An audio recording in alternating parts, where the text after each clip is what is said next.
우리가 보면 기쁨이라는 것은 그냥 만들어지는 것이 아니라 어떤 조건이 있을 때에 기쁨이 만들어진 것을 보게 됩니다. 우리가 드라마를 보면은 어떤 사람이 이렇게 생각을 했다고 합니다. 드라마가 내 인생을 새롭게 한다. 그 말은 자기가 그 생활을 하지 못하는데 그 드라마를 통해서 자기를 보니까 어떤 때는 한스럽기도 하고 또 자기가 스스로 거기가 주인공이 되어서 그렇게 주인공으로 살아가면서 나는 저런 삶이 내게 주어졌으면 얼마나 좋을까, 그런 행복감에 젖어 산다는 겁니다. 어떤 드라마를 보았을 때에 그러한 사람들은 그 드라마의 주인공이 자기가 굉장히 흠한 자기 주인공 같은 자기가 같은 사람이 있는데 그 사람이 살아가는 것이 굉장히 어려운 겁니다. 힘들고 고달픈 겁니다. 정말 생활하는 데서 되는 일은 없고 절망 속에 빠지고 정말 목숨까지도 다 버리고 싶을 정도로 그런 절망감 속에 빠져가는 생활이 반복이 됩니다. 그럴 때에 그 드라마를 보면서 그 사람은 이런 마음을 갖는다는 겁니다. 하나님, 저 사람 좀 살려주세요. 그런다는 거예요. 사실은 뭐 드라마로 지나가는 일입니다. 주인공이 고통받는 것은 그 뭐 드라마 끝나면 끝나는 일입니다. 그러나 자기의 그 마음이 거기에 투사되니까 거기에서 자기 마음에 그런 것이 느껴지니까 그런 마음이 생겨나서 그런 마음을 가지고 기도하더라는 것이죠. 자, 우리가 하나님을 기쁘시게 하는 것이 뭘까? 정말 우리는 진정 주님을 기쁘시게 하는 사람들인가? 한번 생각해 보면 주님을 기쁘시게 한다고 하는 말 속에서는 오늘 여기 본문 속에 나타나지만은 믿음의 그 영웅들이 거기에 선진들을 보면은 다 하나같이 하나님과 동행했다고 말씀을 합니다. 우리가 이 하나님과 동행한다는 것 어려운 것입니다. 그때에 이 에노기가 300년 동안을 동행한다고 했는데 이 300년 속에 그의 형제들도 많이 있고 그리고 거기에 가족에 여러 가지 붙여서 그 에녹이라는 그 후손들과 또한 뭐 형제들과 이렇게 따진다면은 아마 상당한 대가족들이 그 당시에 있었을 겁니다. 그러나 그때에 이 에녹의 시대에는 하나님을 섬긴 시대가 아닙니다. 하나님 말씀대로 살려고 하던 시대도 아닙니다. 그러니까 이 에녹이 하나님과 동행했다는 말은 그 중에서도 하나님께 선택이 되어서 하나님과 동행을 했다는 말입니다. 동행했다는 말 속에서는 그가 많은 여러 가지의 여러 핍박이 있을 수 있고 조롱이 있을 수도 있는 겁니다. 또 자기 나름대로 동행하면서 하나님을 믿는다는 것이, 하나님과 함께 한다는 것이 매우 어려운 것도 자기가 스스로 느꼈을 겁니다. 그럼에도 그런 가운데서도 그의 모든 것을 버리지 아니하고 하나님과 함께 했다는 겁니다. 동행했다는 것입니다. 그렇게 우리가 믿는 사람들이 이 하나님과 이 동행할 때에 이 동행이라고 하는 것 쉽지 않습니다. 그 동행, 하나님과 함께 한다는 것, 어떤 어려움이 있어도 환난이 있어도 절망감이 빠져와도 그 모든 걸 이기며 동행한다는 것이 쉬운 문제가 아닙니다. 그런데 동행을 하다 보면은 자기 마음속에 평안이 찾아온다는 것입니다. 이 정말 하나님과 늘 동행하는 가운데 그 동행할 때는 힘들고 어려운 것 같고 출발할 때에는 그것이 이게 과연 이루어질까 하고 자기 마음속에 짓눌려지는 그런 부담감도 있고 그런 것으로 인해서 나름대로의 위축될 수 있는 그런 환경도 만들어질 것인데, 그러나 우리 하나님과 늘 동행하다 보면은 평안이 찾아오고 그 동행하다 보면은 내게 모르는 느낌의 은혜가 있고 그 동행하는 가운데서 하나님이 나를 잡아주시는 그런 하나님의 그 평온한 사랑이 있다고 하는 것입니다. 저는 이 설교를 준비하면서 이 순종이라는 것이 뭔가, 믿음이라는 것이 뭔가 한번 깊이 생각을 해보았습니다. 과연 우리에게 이 순종이라는 것이 있나? 순종은 어떻게 해서 생겨나는가? 그렇게 생각해 보았는데 이 순종이라는 것은 반드시 믿음이 앞서지 않으면 순종이 안 된다는 것을 알았습니다. 우리가 생각할 때에 어떤 하나님의 말씀이 들려지거나 하나님의 명령이 우리에게 있었을 때에 알겠습니다, 하나님 그렇게 하겠습니다, 그렇게 쉽게 순종하는 사람 없습니다. 거의 그런 사람 거의 찾아볼 수 없습니다. 그냥 수능에 따라서 성격상 그렇게 할 수도 있겠지만은 대부분의 순종 처음부터 하지 않습니다. 그렇기 때문에 그 순종이라고 하는 것은 어떤 환경 속에서 하나님께서 먼저 키우는 것인데 그게 믿음입니다. 그래서 그 어려움 속에서 자라다가 믿음이라는 것이 굳건하게 세워지고 그 믿음이 그 내 마음을 완전히 장악할 때에 그 믿음의 사람으로 변화됐을 때에 그때에 순종을 하게 됩니다. 이 성경에 보면은 다 순종의 사람들이 하나님의 찾아와서 말씀하시거나 하나님께서 뭐라 말씀하셨을 때에 갈등을 안 일으킨 사람들이 없습니다. 다 갈등을 일으켰고 과연 그것을 내가 할 수 있는 사람인가? 나는 그렇게 할 수 없다는 사람들이었고, 그리고 나는 그 일을 할 수 없으니 다른 사람에게 그 모든 일을 이루었으면 좋겠다며 하나님 앞에 정중하게 사양을 합니다. 근데 하나님은 내가 필요하다고 말합니다. 내가 필요하다고 말씀하고, 그리고 그를 통하여서 하나님께서는 뭔가를 지시하시고 뭔가를 보여주시고 그에게 무언가를 나타내 주셔서 믿음을 갖게 한 후에 믿음이 자라니까 순종을 하게 됩니다. 그래서 이 순종이라는 말은 여성들보다는 남자들에게 많이 쓰여지는 단어입니다. 여성이라는 말은, 여성들은 이 순종이라는 말보다는 사랑이라는 말을 씁니다. 내가 하나님을 사랑합니다. 남자들은 하나님 사랑합니다라는 말보다는 하나님 내가 순종하겠습니다는 말을 씁니다. 왜? 살아보면서 여러 가지 환경 속에서 나름대로 여러 절망감, 여러 가지 상실감, 여러분 고통들, 이런 일들이 다 겪은 후에 내가 이렇게 안 되겠구나, 내가 하나님 앞에 순종해야지 해서 순종의 마음을 갖습니다. 그런데 여성들은 하나님의 은혜를 받으면 순종이라는 말보다는 하나님 사랑해요라는 말을 씁니다. 하나님 사랑한다는 말 속에서는 그 진실로 그 마음이 담긴 마음입니다. 하나님 사랑합니다는 그 속에는 그 눈가에 촉촉한 눈물이 담긴 사랑입니다. 내가 주님을 위해서 헌신하겠습니다. 내가 주님을 따르겠습니다. 어떤 상황에도 내가 주님의 마음에 드는 그 길을 걸어가겠습니다. 주님에 대한 사랑의 표현을 하고, 남자들은 그 모든 환난, 모든 환경, 이 모든 걸 견딘 후에 믿음이 자라고 주님, 내가 순종하겠습니다, 그렇게 말을 합니다. 그래서 이 신앙 안에서 이 순종과 사랑은 같은 그러한 의미를 가지고 있는데 남자와 여자의 고백이 좀 그런 의미로 나타낸다는 얘기입니다. 그래서 성경에 보면은 남자들이 대부분이 그렇게 말씀을 합니다. 하나님 앞에 내가 순종합니다, 순종하겠습니다. 왜? 처음부터 순종한 것은 아닙니다. 그런데 그가 여러 가지 환경 속에서 하나님의 순종할 수 있도록 그렇게 만들어 놓으시고, 그 다음에 그가 믿음을 갖게 한 후에 순종하도록. 그래서 이 남자들이 순종한다고 하는 그 말 속에는 무엇이 담겨 있느냐? 목숨을 거는 것입니다. 목숨을 거는 고백이 순종입니다. 그래서 주님을 위해서 그 목숨을 걸고 내가 주님 앞에 순종하겠다는 그 고백을 하는 것입니다. 여성들은 내가 하나님을 사랑합니다 할 때에는 정말 내 온전한 내 마음에 모든 걸 헌신하면서 희생하면서 내 주님이 주신 그 은혜에 보답하는 마음으로 내가 주님 사랑하겠습니다 하는 그런 고백과 같은 그런 의미를 가지고 주님 앞에 사랑한다는 말을 하게 됩니다. 그래서 순종과 진정한 믿음 안에서의 그 온전한 사랑과 이 순종 속에 이것이 마음에 하나님의 은혜를 느껴지는 사람들은 그냥 입으로서의 아멘이 아니라 진정 눈가에 눈물이 글썽이는 아멘입니다. 주님, 내가 사랑합니다. 내가 주님 순종하겠습니다. 바로 이러한 사람들이 바로 주님과 동행을 하더라는 것입니다. 주님과 늘 함께 하더라는 것입니다. 왜? 그 마음 깊은 곳에 우리 주님의 은혜가 느껴지고 그 은혜의 자리가 정말 주님이 내게 그 마음을 온전히 막아주시고 나와 함께 하신다는 확신이 들어오니까 그러한 고백으로 말미암아 내가 하나님 순종하겠습니다, 그리고 내가 하나님 사랑하겠습니다, 이 말을 하게 되는 것입니다. 그리고 다 보니까 하나님과 이 동행하는 삶이 행복한 겁니다.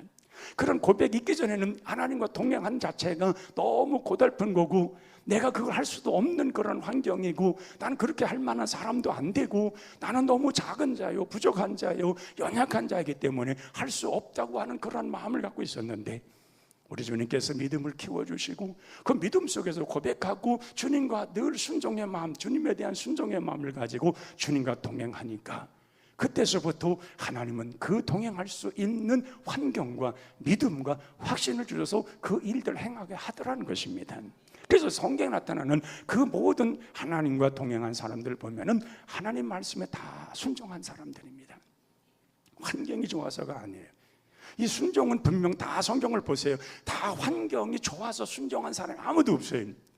다 어렵고 고통스럽고 정말 절망감 속에 빠져 있었을 때에 그때 하나님 찾아오셔서 그들에게 믿음을 주시고 그 믿음을 주신 후에 그 믿음 안에서 그가 순종하는 마음을 갖도록 그렇게 만들어 주시고 그 순종하는 마음을 가졌을 때는 정말 주님 앞에 목숨을 다하여 순종하자는 그 마음이 생기고 사랑하는 마음이 생기고 하나님과 함께 하고자 하는 마음이 생기고 그런 마음을 가졌을 때에 주님이 넉넉한 품으로 품어주시는 안아주시는 그런 은혜가 있더라는 것입니다. 그래서 이 오늘 예배 에녹도 그런 것이 있었던 거예요. 하나님과 동행했을 때에 저 하나님 알았습니다, 내가 정말 하나님 따르겠습니다, 그렇게 고백된 것이 아니라 나름대로 죄악된 그 세상에서 정말 그 많은 사람들이 죄악 가운데 살고 있는 시대에서 그래서 에녹이 그 후에 자녀가 무드셀레를 낳고 그 무드셀레가 제일 오랜 사람 아닙니까? 그 후에 노아의 심판이 있었던 거예요.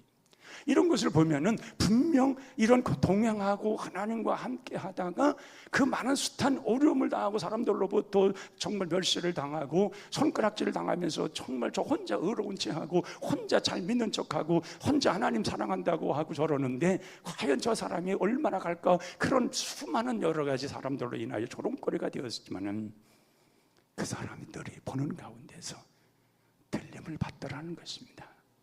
하나님께로 들림을 받더라는 것입니다. 이거는 너무 행복한 들림 아닙니까?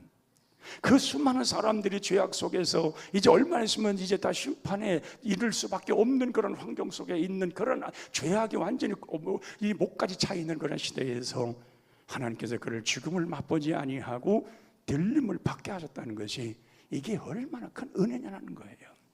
그 여태까지 당했던 그 고통들, 이제까지 당해왔던 그 모든 숱한 조롱들, 이러한 모든 것들을 한 번에 다 쓸어내버리는 것이 들림을 받는 것, 하나님께로 다 들림 받는 그 순간이라 그 말이에요.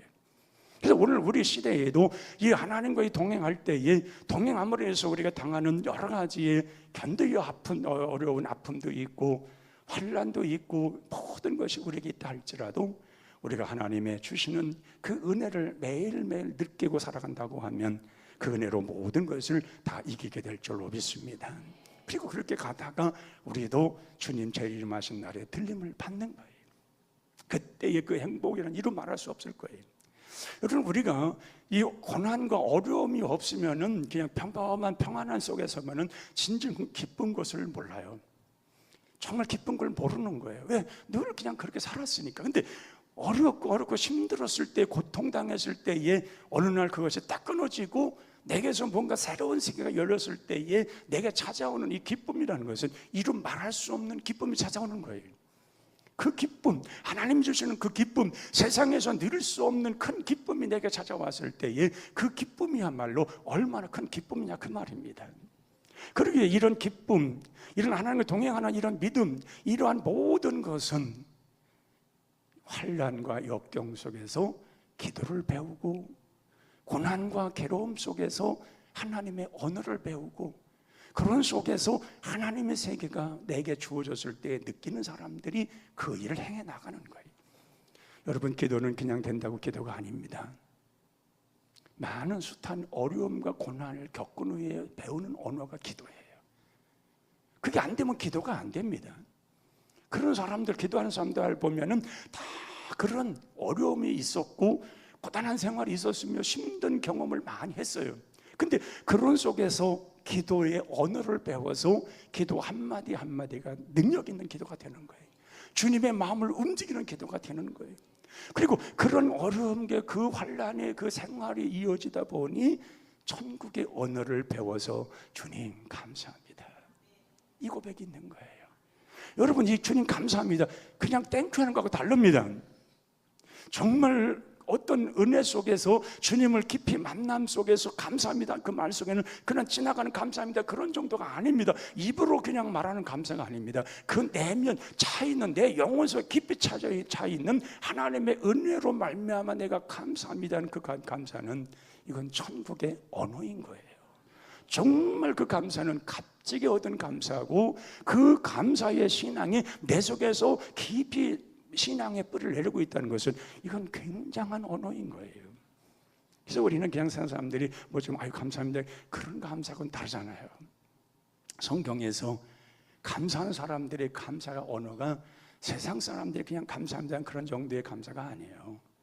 이거는 주님과의 정말 깊은 자기 내면 속에 깊이 쌓여있던 그 신앙 안에서의 나타나는 감사인 거예요. 그걸 하나님이 받으시는 거예요. 그런 감사를 하나님이 기쁘게 여기시는 거예요. 그런 감사의 생활하는 사람들을 하나님께서 얼마나 귀중히 여기시는지 모르는 거예요. 그래서 우리는 항상 이러한 내 마음속에 이러한 마음을 가지고 감사합니다 했을 때에 우리 주님이 굉장히 기뻐하실 줄로 믿습니다. 왜? 그 감사는 체험된 감사고, 그 감사는 은혜를 받고 누리는 그런 감사고, 그리고 진정 주님 앞에 내 온 영혼, 내 마음을 다해서 드리는 감사이기 때문에 우리 주님이 기뻐하시는 거예요. 그러니까 에녹이가 300년 동안 그냥 동행한다 했을 때 뭐 걸음만 같이 간다고 해서 그게 동행이 아니라 그 말이에요. 어떤 일이 있어도 주님을 떠나지 않겠다는 그런 고백적인 동행인 거예요. 그러니까 우리 주님이 그를 굉장히 귀하게 여기시는 거죠. 굉장히 여기실 뿐만 아니라 하나님께서 그에게는 얼마나 가까이 하시고 철저하게 지켜주시고 복되게 하시는 그런 은혜가 얼마나 크냐는 거예요. 그래서 우리가 믿는 자의 삶은 어떻게 보면 하나님은 우리를 그렇게 동행하는 자, 하나님을 기쁘지 않은 자들을 찾으실 때에 어떤 자신감이 있어서 나는 뭐든 할 수 있어, 나는 뭐든 할 수 있는 사람이야, 그런 사람보다는 하나님 앞에 진실하려고 하는 사람들, 정말 하나님 앞에 정말 정직하려고 하는 사람들, 이러한 사람들을 하나님께서 불러내시고 그들에게 믿음을 주시고 순종한 마음을 주시고 하나님과 동행할 수 있는 은혜를 주시는 겁니다. 그러니까 동행했다고 하는 데서는 모든 신앙의 총체적인 결론이 다 거기에 들어있다는 거예요. 하나님과 내가 동행하고 있다는 것은 하나님의 신앙의 기초서부터 모든 것이 다 온전히 그 속 깊이를 다 하고 있다는 거예요. 그래서 우리가 하나님 앞에 이렇게 동행하기 위해서 하나님 말씀으로 변화되는 속에 우리에게는 견고한 진을 깨뜨려야 됩니다. 이 견고한 진은 하나님을 은혜를 못 받게 하는 껍데기와 같은 거거든요. 근데 이 견고한 진이 너무 두터운 사람들이 있어요. 은혜가 안 들어가는 거예요. 시간이 가도 은혜가 안 되는 게 그걸 깨트려야 되는데, 이걸 부셔내버려야 되는데 그 견고한 진이 모든 것을 막아버리는 거예요. 그 나이의 그 아집들, 내가 가지고 있는 어떤 사상들, 어제는 내가 갖고 왔던 어떤 문화적 근본적인 문제들, 이러한 그 견고한 진이 하나님의 은혜를 맛보지 못하게 하는 거예요. 그걸 깨부시는 날에 하나님의 은혜는 그 속에 들어오게 될 줄로 믿습니다. 그 속에 들어오면은 귀가 열리고 마음이 주님께로 향하게 되고, 그리고 진정 하나님의 은혜가 그 안을 깊이 들어가 그를 완전히 변화시키니까 성령 하나님께서 그에게 들어가 강력한 기름 부으심을 통해서 그를 완전히 변화시키니까 마음에 감동이 오는 거죠. 그리고 뭐라고 고백합니까? 나는 이제 주를 위해서 살겠습니다. 이제 주님밖에 보이지 않습니다. 내가 이제 살아오면서 앞으로 살아갈 길은 주님만 보고 살아가겠습니다. 이 고백이 나오는 거예요. 이런 고백이 그런 속에 나오는 거예요. 그래서 우리가 보면은 항상 이러한 하나님과의 이 깊은 만남을 가진 사람들의 모든 형태를 보면은 다 그런 과정이 있었어요. 그러니까 오늘도 이 본문에 나타나는 에녹이라는 사람도 다 그렇게 되어졌고, 모세나 또한 거기에 또 나타나는 그 11절 나타나는 모든 그 사람들의 그 모습 속에 보면은 다 그들의 환경이 열악했습니다. 좋지 않은 환경이었습니다.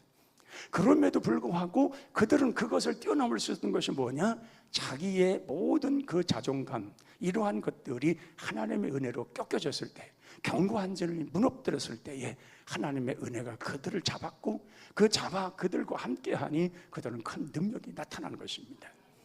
바로 이 역사를 우리가 이룬다고 하면, 우리가 하나님과 동행할 때에 하나님께서 우리에게 뭘 책임져 주겠습니까? 하나님은 우리가 하나님과 동행할 때에 입을 것, 먹을 것, 마실 것, 쓸 것 책임져 주시는 겁니다. 그리고 또한 하나님께서는 우리에게 그렇게 동행하는 사람들에게는 생명을 보존해 주시는 겁니다. 하나님과 동행하는데, 하나님과 함께하는데 우리 하나님께서 그 생명 보존해 주는 겁니다. 그리고 보존해 주고 정말 하나님의 구원 역사 속에 늘 살게 하시고, 그렇게 하시다가 주님 나라에 영접하시는, 그가로 들어갈 수 있게 하시는 그 은혜가 있는 거예요. 우리 그 소망이 있기 때문에 오늘도 예배하며 우리 주님과 동행하러 이렇게 나온 거 아닙니까? 정말 우리는 이 소망이 없다면 예배드릴 이유도 없는 거예요. 이런 소망이 없다면 하나님과 동행할 이유가 전혀 없는 거예요. 내 생각대로 내 마음대로 모든 건 내가 하고 싶은 대로 하며 살면 얼마나 자유롭게 살 수 있지만, 그 모든 것을 막고 그것을 제어하고 내가 주님과 동행하고자 하여 하나님의 마음을 두고 산다는 것은, 이것은 하나님이 그 마음을 보시고 우리를 이끌으시는 그런 은혜가 반드시 있게 되는 것입니다. 그래서 우리가 중요한 것은 정말 하나님의 말씀으로 인하여 우리가 완전히 거듭나야 합니다. 변화되어야 합니다. 새로운 삶을 이루어가야 되는 것입니다. 사도행전 8장에 보면 에디오피아 내시가 그 자기의 겐다게라는 사람이 이제 예루살렘으로 예배로 왔다가 자기 고향으로 돌아가다가 이사야서를 읽은 때에, 그때에 빌립을 하나님께서 그곳으로 보내서 그 사도하고 대화를 하게 하는 내용이 나옵니다. 그때 이 사람이 이사야를 전고 있는데 이게 도대체 뭔 말인지 모르는 거예요. 예수님의 고난에 대해서 그것을 읽고 있는데 이해가 안 되는 거예요. 근데 빌립이 하나님께서 그를 갖다가 거기 옆에 앉혀놓고, 그래서 빌립이 묻습니다. 내가 지금 읽는 것을 내가 기억하느냐? 내가 이것을 알려주는 사람이 없는데 내가 이걸 어떻게 알 수 있겠느냐? 그래서 빌립이 자세하게 예수님에 대해 얘기를 해줍니다. 자세하게 얘기해 주니까 이 에디오피아 내시 간다게가 내가 더 바랄 것이 무엇이요? 내가 이 말씀으로 예수님을 만났다는 얘기입니다. 그리고 바로 물에 내려가서 세례를 받아요. 여러분, 세례 받는 의미는 나의 죄는 거기다 다 씻어버린다는 얘기거든요. 뭐 시간도 없는 거예요. 이 사람한테 가서 나중에 내가 세례 주러 가겠다 그 말 게 없는 거예요. 그냥 바로 그냥 물속에 들어가서 같이 세례를 받고 올라오니 빌립은 사라지고 간다게는 은혜를 받고 자기 고향에 들어가 에디오피아를 국교로 만드는 데 쓰임받는 사람 되지 않습니까? 이렇게 하나님 앞에 변화되는 사람, 하나님의 말씀으로 변화되는 사람, 하나님의 진정한 은혜로 변화되는 사람, 그 한 사람이 세상을 바뀌시는 거예요. 그런 한 사람이 동행할 때에 그를 따르는 사람으로 인해서 많은 자들이 주께 돌아오는 거예요. 오늘 이렇게 하나님과 이 동행함으로 인해서 우리 모두가 하나님의 기쁨으로 살아가는, 하나님을 기쁘셔야 되는 사람이 될 때에 우리의 동행하는 그 삶 속에 우리의 발걸음과 우리의 생각과 우리의 모든 환경까지도 우리 하나님께서 다 책임져 주시고, 또 하나님께서 우리 환경도 아름답게 만들어 주실 줄로 믿습니다. 그게 동행한 사람들이 누리는 축복이에요. 그래서 이 동행이라고 하는 것은 굉장히 아름다운 거예요. 가끔 보면은 우리가 이런 이 동행하는 다 할 때 우리 같은 누군가가 있기 때문에 동행하는 거 아니에요?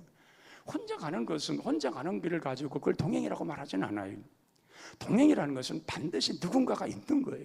그러니까 우리가 동행하는 것은 무엇입니까? 우리 하나님과 우리 주님과 함께 동행하는 거고, 우리 모든 성도들이 함께 같이 배우며 한 길을 걸어가며 같이 동행하는 거예요. 어디를 향해서? 하나님 나라를 위해서, 하나님 나의 그곳을 향해서 우리는 같이 동행하며 가는 거예요. 그래서 우리가 같은 신앙 안에서의 우리 성도들을 그런 같은 말, 같은 뜻, 같은 생각, 같은 비전을, 같은 열매를 맺어가는 동행자들인 거예요. 다른 것이 없어요. 여기서 벗어나면 이단인 거예요. 우리 기독교에서 말하는 여기서 벗어난 건 다 이단 아니에요. 우리는 같은 마음을 가 있단 말이에요. 그리스도 안에서 복음으로 하나가 되었고, 그리고 주님의 이름으로 구원을 받았고, 그리고 장차 우리가 주님 나라 갈 것을 믿는 것이고, 장차 주님 재림하실 것을 확신하고 살아가는, 우리가 이게 같은 마음 같은 생각이라 그 말이에요. 그 마지막에 들림받는 것이 마지막에 우리가 맺어야 할 열매인 거예요. 이것은 우리가 동일하게 누리는, 예수 그리스도를 나의 주로 믿는 모든 이 땅 위에 정말 20억이 넘는 그런 기독교인들이 함께 누릴 그 영광인 거예요. 이게 동행하는 거, 동행. 그 동행은 절대로 혼자가 아닙니다. 같이 가는 겁니다. 정말 우리 주님과 또 우리 모든 성도들과 함께 같이 가는 것입니다. 같이 가면서 그 동행하면서 행복감을 누리는 것입니다. 주의 은혜로 주님께서 나에게 이런 은혜를 베푸셨고 나와 함께 하신다는 이 사실을 늘 기억하면서 감사하면서 동행하는 것입니다. 이렇게 동행하는 자들을 하나님이 기뻐하시는 겁니다. 에녹이만 기뻐하는 게 아니에요. 우리 모두가 다 우리가 정말 같은, 우리가 한 방향을 통해서 같이 동행하는 우리들이 바로 하나님이 기뻐하시는 사람들인 거예요. 그 하나님이 기뻐하심을 입은 사람들에게 하나님은 각별한 사랑과 은혜를 더하여 주시는 것입니다. 그래서 보면 신앙의 그 많은 환난 속에서도 주님을 잊지 않고 살았던 정말 사드락, 메삭, 아벳느고, 다니엘 세 친구가 있습니다. 그들은 비록 바벨론으로 끌려갔을지라도 하나님과 동행하는 삶을 버리지 않습니다. 세 사람은 굳건하게 죽을지언정 주님을 버리지 말자, 하나님을 배반하지 말자, 그 마음 가지고 신앙을 지키잖아요. 세 사람이 그 뜨거운 풀무보 속에 말해 다른 때보다 7배나 더 해서 집어넣으려고 하는 사람이 다 죽었다고 했는데 그 속에 들어갈지라도 누가 동행했습니까? 하나님이 동행해 주었습니다. 그 모든 환난이 있었지만은 그들은 스스로 말하기를 우리는 절대로 하나님과 동행하면서 벗어나지 말자, 우리는 어떤 일에 죽음을 당할지라도 목숨을 걸고 주님과 동행하자, 그러한 결심을 가졌을 때에 그 뜨거운 불문 속에 들어갔을 때에 하나님이 그들을 보존하셨다는 거예요. 하나님이 그 속에서 동행하셨다는 거예요. 그래서 그 속에 세 사람이 들어갔는데 네 사람이 움직였다고 그러잖아요. 그 안에 하나님의 사자가 같이 했던 거예요. 죽음의 자리에서 죽을 수밖에 없는 환경이었는데 하나님의 사자가 함께함으로 인해서 그들과 동행하심으로 인해서 그들이 머리카락 상치 아니하고 그대로 올라오지 않습니까? 하나님이 그들을 그렇게 책임져 주시는 거예요. 동행하는 자에게 이러한 은혜가 반드시 있게 될 줄로 믿습니다. 그래서 우리 신앙은 이제 같이 더불어서 동행하면서 하나님의 기쁨되는 생활을 이루어가고, 또한 우리가 기쁨되는 이 생활을 가지고서 오늘 본문을 보니까 믿음이 없이는 하나님을 기쁘시게 할 수 없다. 그러니까 믿음이 없으면 순종할 수 없고, 순종할 수 없으면 동행할 수가 없는 거예요. 그러니까 믿음이 근본이고, 바로 이 믿음이 없이는 하나님을 기쁘게 할 수 없다. 그러면 우리에게도 이러한 믿음이 있어서 그 믿음으로 말미암아 우리가 순종하는 마음을 가지고 주님과 동행할 때에 하나님을 기뻐하시는 자라 일컬음을 받게 될 것입니다. 그리고 어떤 이 믿음으로 살아가는 모든 자들에게는 뭐라고 말했습니까? 반드시 그가 계신 것과 상주이심을 믿어야 할지니라. 우리가 주님과 동행하고 믿음으로 살면 우리가 주님 나라에 갔을 때 반드시 우리가 상급을 받게 될 줄로 믿습니다. 또 우리가 이 땅에서는 100배의 보상을 받게 될 줄로 믿습니다.